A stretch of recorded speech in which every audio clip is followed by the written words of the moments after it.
water drops are falling from a nozzle of a shower onto the floor from a height of 9.8 metre.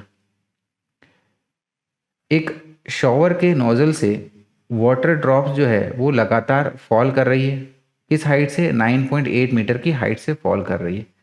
The drops fall at a regular interval of time. तो drops जो fall हो रही है ना, ये regular interval यानी कि fix time के बाद में हमारी बूंदें लगातार उससे निकलती जा रही है। When the first drop strikes the floor, at that instant, the third drop begins to fall.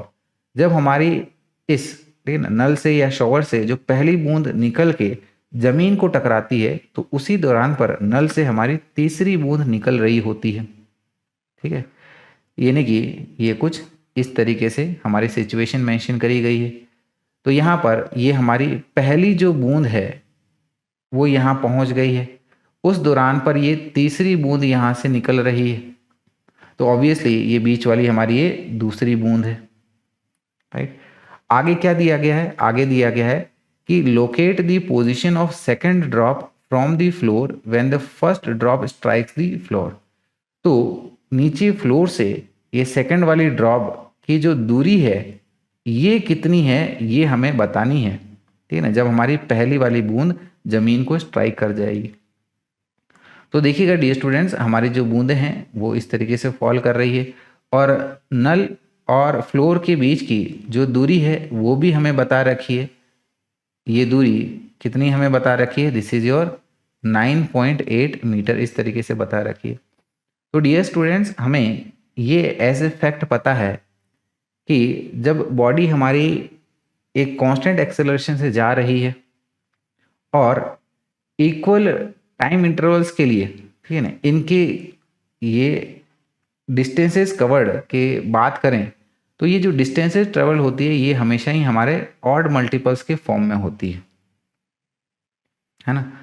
तो देखिएगा, अगर हम लोग ठीक है ना, ये दूसरी और तीसरी वाली जो ड्रॉप है इसको अगर हम लोग एस फर्स्ट से बताएं और दूसरी और ये पहली वाली बूंद को अगर हम लोग ये सेकंड गैप से बताएं, तो इसका जो रेशियो होगा, ठीक है ना, ये हमारा ये 1 होगा और ये 3 होगा।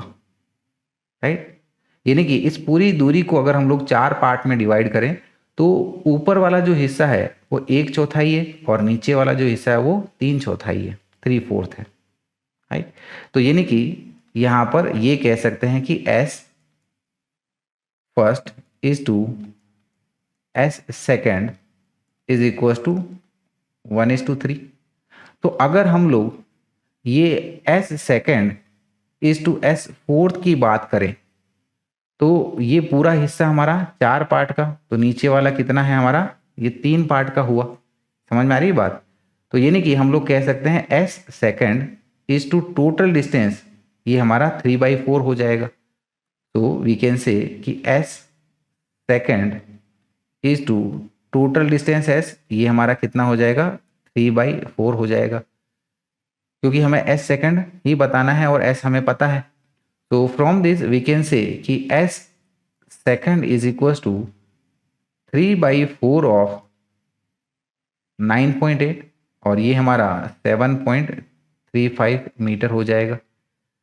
तो ये हमारा एस सेकेंड यानी कि पहली और दूसरी वाली बूंद के बीच की ये दूरी या फिर दूसरी वाली बूंद की हमारी फ्लोर से हाइट हमें मिल गई है, और इसको हम लोग हमारे ऑप्शन डी में ऑब्जर्व कर पा रहे हैं। तो करेक्ट आंसर हो गया हमारा option D which is 7.35 metre, इस तरीके से।